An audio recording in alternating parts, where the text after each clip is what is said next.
ปากตู้เย็นบอก อันนั้นไม่ยังกระติกยังฉันนั่นน่ะ โอ้แล้วเนาะเด็กพูดเพลงนี่ไป น้ำก้อนแม่นน้ำก้อนนั่นใส่ กินน้ำเด็กพูดกี่ล่ะ เอาไปล่างก่อนละ เด็กพูดกี่ล่ะ เอาไปวางไว้ ไก่ไก่ควัน นี่แหละตามหลักการเลยได้คักแล้วแบบนี้นะมีมะกล้วยมะข้าว โอ้หมู เห็ดลาบบ่มีลาบบ่ จัดนำ มีนะใช่ คนที่ซอยได้เนี่ยนะอาจารย์เคยเห็นมาเนี่ยซอย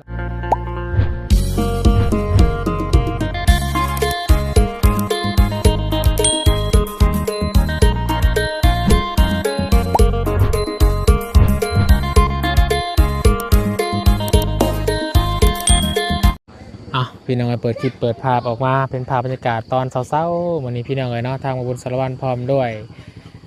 ทางอาจารย์ลาวเนาะมาเบิ่งหน้างานที่ทางผู้ใหญ่ใจดีได้มอบหมายกับทางอาจารย์ลาวแล้วก็มาเบิ่งน้ำกันพี่น้องเนาะว่าเป็นยังไงแน่เนาะงานขึ้นบ้านใหม่เนาะใส่ยาเต็มบ้านเนาะแปลงจริงพี่น้องมีความพร้อมสำเร็จได้แล้วเนาะพระของขวัญหรือว่าอาหารการกินเนาะเพียงพอสำหรับเดี๋ยวไปหาไปชมกันพี่น้องเนาะก่อนอื่นทางบุญสารวัตร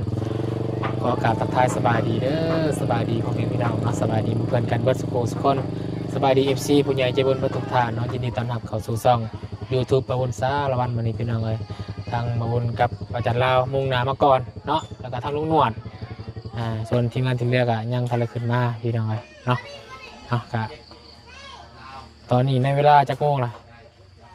7 โมงกว่าเนาะ7 โมง 15 นาทีในตอนเช้าพี่น้องเลยทางห้องก็ได้ซื้อ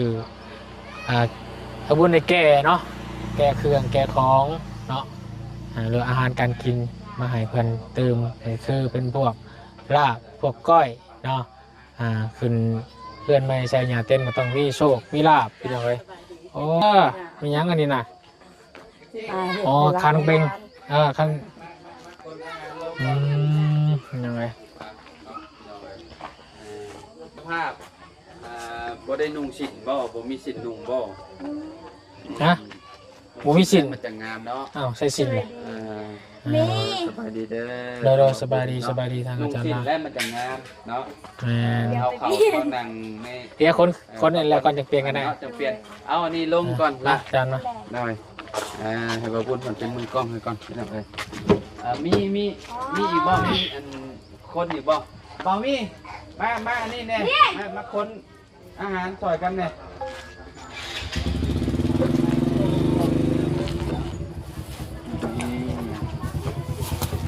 พวกลาบพวกยังอะไรเนาะพวกลาบซุกลาบยังอะไรลาบดิบมีอยู่น้ำกัน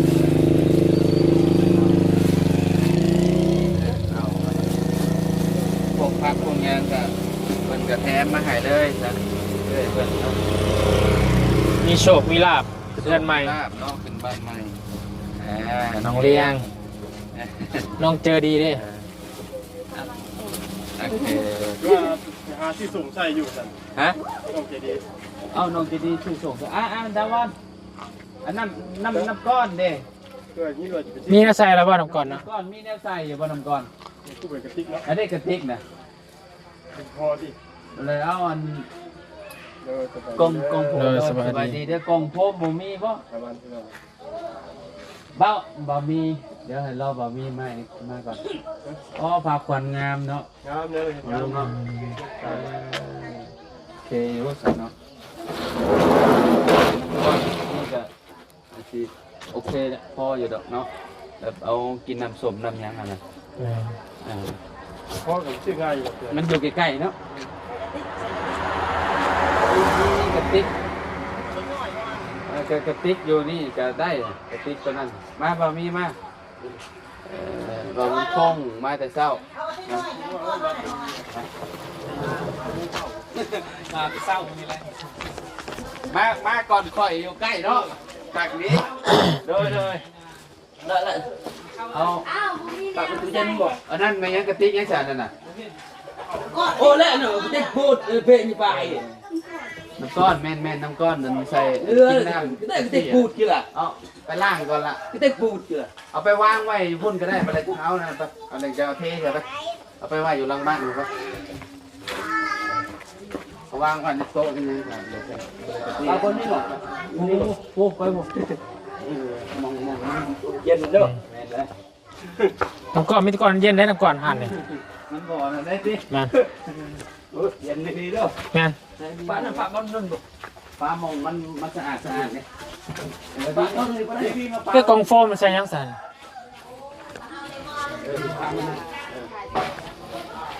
ฮะอันน่ะ กองโฟม กองโฟมน่ะกองโฟมมีเข่าบ่ เด้อเด้อกันแล้วเอาไอ้ตัวน่ะ กองโฟมนี่ก็ได้นี่เอาเข้าออกเบิ้ลนี่ ล้างเอา เอาเข้าออกเบิ้ลนี่แล้วก็ล่างแล้วก็เอาเทใส่ได้แล้วใส่นี่แหละ จริงเลย ไปมา จริง ไปไปเบิ่งข้างใน ใจมาพูดละลายไปเอาไป แล้ว เบิ่ง กินเนาะน้อยเนาะ ด้านในครับ น้ำก่อนเนาะ เบามีสบายดีเด้อ สบายดีสบายดี เนาะมาซอยเวียกเราก็ได้แต่เศร้าแต่จะมุ่งมา 6 โมง 5 โมง มาให้ไกลหมู่เด้อเอาจะภาพอดเอาในเด้อ สภาพจากเมื่อยเนี่ย เอาแล้วที่จอดน้ำก่อนเนาะ ไปบุรี ไก่ไก่ควัน นี่แหละตามหลักการเลยได้คักแล้วบัดนี้นะมีมะกล้วยมะพร้าว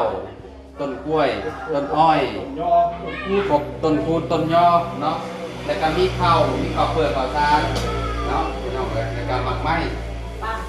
มีผักกวาดเนาะ ติดต้องตามขีดข้อประเพณีเลยเนาะ เดี๋ยวประเภทนี้เราแบบนี้มีกบแบบนี้ถือว่าโอเคแล้วเนาะ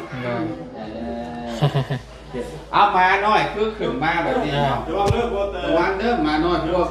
อันพวกไก่พวกยังขนาด เดี๋ยวเราจะจับใส่กระเป๋า นี่อันนั้นก็ใช้กระมอนน่ะ เป็นท่าแข่งไปก่อนไปรอบเพราะมันมาเนี่ยก็มันมาเนี่ยไปอย่าเอามันแน่ เปิดไฟเนี่ยพี่หมอมันสว่างเปิดรถไฟโอ้ยมีไฟก็เปิดไฟ สว่างควบอ่ะติ เปิดแล้วพอใส่แล้วว่าตู้เย็นอ่ะเอามาตั้งเม่นซื่อๆบ่นี่เปิดแล้วเนาะนี่ละเดี๋ยวกินน้ำเย็นกันนั่นนี่นะตู้เย็นซื้อมาเมื่อนั้นน่ะ เพื่อนอาจารย์ 4 ด้าน2เนาะมันประมาณเป็นบาท6,000ประมาณ เนี่ยเนาะ รุ่นนี้รุ่นผักเลยนะเนาะไฮมันเป็นใหม่มันเป็นรุ่นใหม่นะครับ หมู่ครูโรงเรียนมาได้บอกว่านะฮะบอกจังห้อง เดียว อย่างเดียว สองคน สองคน เพื่อนสนิทบ่หมู่สนิทบ่ มูสลิดในห้อง เขามาอยู่บ่ น้องก็ถึงเพราะว่าทันเขาเรียกมาเขาอันนั้นกูเข้าเดี๋ยวเขาจำเข้า เดินมาอยู่เนาะเดี๋ยวแต่งตัวงามๆได้เจ้าของเพื่อนใส่สิ้นใส่ยังเลยเนาะ เริ่มกว่าพันคนเลย เป็นยังเห็ดเวียกเลยนี่แหละอันเวลานั่งกินนั่ง ดีเจเฮาวันนี้นอนจะคืนมาจากดีเจเนี่ย นี่เนาะ ก็ยังมีสภาพเก่าอยู่ เนาะกูได้อาบน้ำแบบว่างเสื้อผ้าอะไรยังโมใส่อยู่ปาโต้ตลอดเลย โอ้มันมีอยู่สภาพรถมาใส่ได้มันห่อนมันห่อน แม่เป็นสไตล์เป็นสิแบบนี้ตลอดเนาะ คนมาลายก็อันนึกว่ามีสามีบ่ ยังไม่ทันมาเมื่อ แบบบอกร้ายอยู่เนาะ นี่น่ะมีแต่คนให้ ไม่ใช่พ่อเจ้า มาเสื้อแดงไปซื้อของเสื้อแดง อ๋อ ไปซื้อยังอยู่มันใช่เลย เพราะว่าชีวิตการที่ออกเงินออกชาติเลย เอาเมนบ่ มีเงินมาทางให้ลูกชายเดี๋ยวเราไม่บอกเลย หาพานมาบ่ เดี๋ยวว่าถ่าพ่อเรามาแล้วก็ไม่เถ่าเรามาแต่ เป็นจีเหวเพื่อนมาสนะ เหี่ยวเพื่อนก็คือบ้านเฮาอะไรสักหมอมีหมอพามหมออย่างแม่นมันก็แบบมันก็คือ บ่การแต่งคือบ้านเฮาเลยนะ แม่นแบบมันเดียวกันเลยการควันในแบบเดียวกันแต่ว่าแบบเฮาสิเบิ่งแบบแทบจะบ่แตกต่างกันเลย คนผู้ไทยเนาะ แค่นี้แต่ว่า คนผู้ไทยมาแต่ง วันประหัสแห่ได้บ่เป็นหยังถ้าวันศุกร์นี่ก็สิเอาแต่เช้าวันเสาร์นี่ก็สวยก็ได้วันประหัสนี่ก็ได้อยู่แบบตะเวนขึ้นเลยฮะนะคนหาหมอพรมาแบบ ดูนี่เขาบอกจะปล่อยเขา ยังไม่ได้ป่ะยังบ่มีป่ะ ถ้าผมทำเราก็ได้ตามที่เราบอกนะ แล้วเขา ทำมาก็ได้เหว่าเราว่าเฮ้ว่าสนะ อันนี้คือ เฮ้ก็เดี๋ยวไม่ให้เลิก คนผู้ไทยเลยเนาะ ไทย บ่ได้หาไว้แต่ว่าเนี่ยหัวพรเนาะหัวเขาบ่ฮู้เด้เนาะบ่ฮู้ว่าเพิ่นสิแห่หรือบ่แห่เนาะ แรกๆสิว่าแบบว่าเอาธรรมดาแบบว่าบ่ได้อีหยังมีแต่ผูกแขนซาอย่างเดียวแล้วก็คือแบบอันนั้นเลยแล้วมัดแขนแล้วก็ยกกินข้าว เรื่องถามแล้วก็ แบบใดเฮาก็บ่เข้าใจเนาะเฮาบ่ได้เป็นคนประสานงานเนาะเราเป็นโลกเราบ่รู้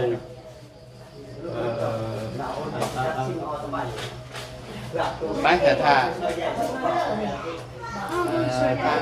เจ้าของเงินก็ไปชายแดนบอกเพิ่นเอาให้น้องติ๊กๆมันไปแต่งตัวก่อน ใช้สินไปใช้สินไป ใส่สินแล้วมันก่อนเดี๋ยวออกมาใส่ชุดงาม ใช้สินเขาบ่ควันเด้อฮะไปยังก่อนโอ้ยบ่ควันบ่ แล้วว่าวันยังก็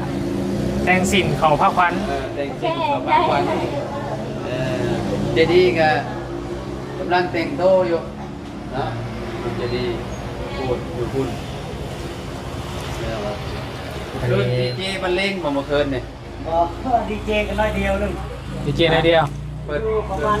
2 โมงนะอยู่คือหม้อหาหน่อนี่ เปิดเพลงหน่อยนึงเนาะ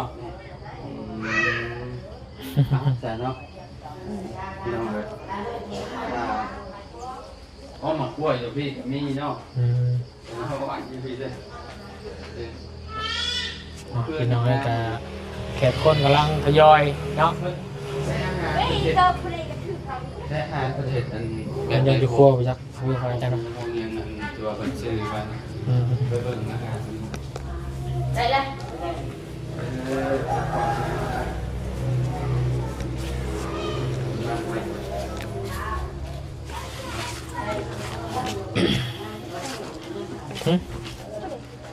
น้ำก้อนใส่แล้วน้ำก้อนเนาะเรียกอาหารเพันอยู่ก้นตรวจ อันนี้แล้วบ่ทุกแล้วบ่เนี่ยพร้อมโป้งเหรอ ร้องหอนเลย โอ้ โอ้หมู เห็ดลาบบ่ ก็ มีลาบบ่ จัก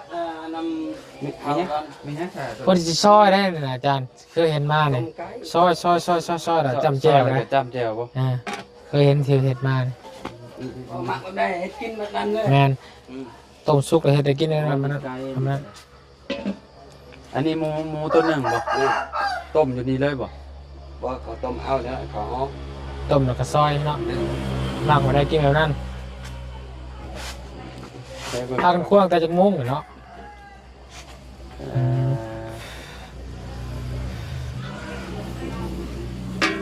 เป็นจำแล้วป่ะ เนี่ย ยังนะเอาหัวหมูแล้วจำแล้วจนเอาไปจำสักถาดแล้วกันไปเทิงแล้วก็มันยำแล้วก็โอเค จำ ทำมีตามคลอง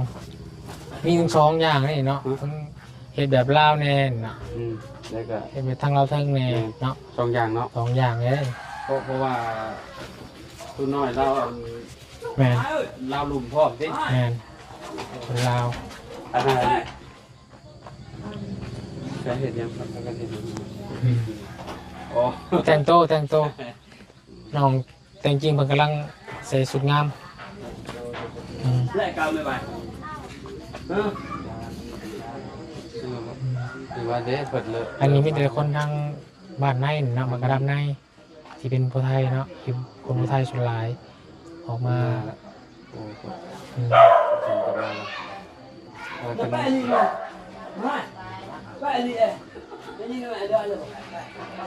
ทีมงานเขาประมาณเราไปทาง9 โมง 9 โมงไปแล้วแต่ละคน9 โมงมูสะดวกมากครับสะดวกมากตอนนี้ครับมาตอนนั้นนี่ครับ เนาะ บัดเมื่อนั้นมันนี่ครับแสดงความยินดีกับน้องบัดมันเมื่อได้คนนี้เนาะ เนาะ ทำงานน้องเลยถ้าเปิดน้องจะดีกันนี่มาไม่เนาะคนเลิกมาเลยเด้ จะโมงหรือ7 โมงบ่7 โมง 7 โมงครึ่ง 7 โมงใกล้เพิ่มนะทีเนาะ7 โมงครึ่งแล้ว เ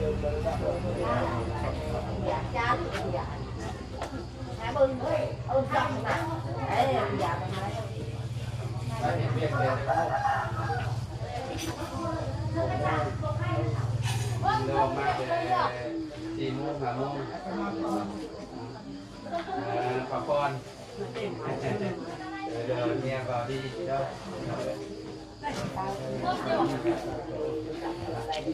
ใช่โอ้งามงวดเพชรคู่ได้เนาะงามทั้งแม่ทั้งลูกเตรียมงานมาชมพู่สุพรรณบุรี ประมาณ9 โมงไปแหละบางคนก็ตื่นบางคนยังไม่ตื่นใช่เบิ่งแน่หมุนโอ้สบายดีน้องไส้ก็มาซอยเวียกแต่วันเนาะฮะ เราจะเปลี่ยนเสื้อเลยตื่นให้ลูกกาเสื้อเองตื่นเต้นมากตื่นเต้น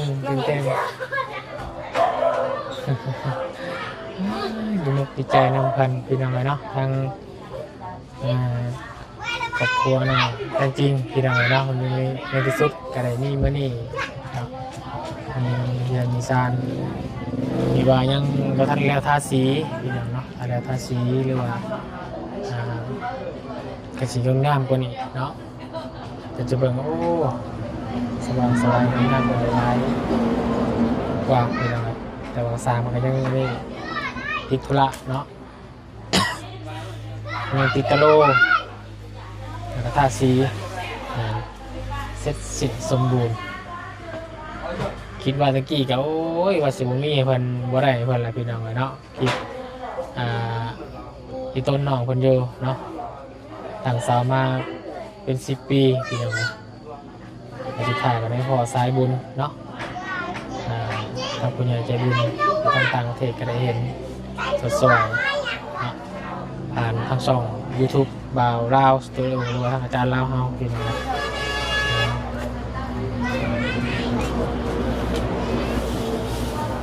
ถือว่าเป็นบุญวาสนาของครอบครัวเพิ่นหลายๆนะที่ได้มีขนาดนี้พี่น้องนะบุญวาสนาของคนเราการในลาประมาณนี้ได้พี่น้องเด้อ EP นี้ในตอนเช้าเนาะทางวุญการได้มาอัปเดตให้พี่ให้น้องนะครับที่ชมนำกันเนาะเพื่อให้พี่น้องทำผู้ชมนะครับเป็นกำลังใจกับครอบครัวน้องแบบเนาะไม่ดีไม่แห้งพี่น้องเนาะทางวุญจะได้ขออนุญาตจบคลิปก่อนในคลิปนี้เนาะขอกันในคลิปหน้ากันแล้วกันเนาะนี่ขอขอบคุณขอบใจขอพี่น้อง FC ก็สุขคนที่ให้เกียรติติดตามนะครับชมเป็นกำลังใจกับตะวันสารวันตลอดมาเด้ออยู่ดีไม่แห้งเนาะตอนนี้เครื่องเสียงเฮากำลังบรรเลง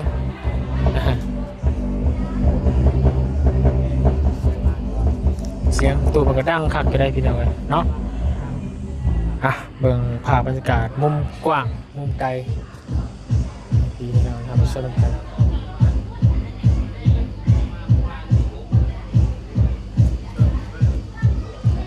เป็นเสาใหญ่เสาโซ่ใหญ่เนาะขวาง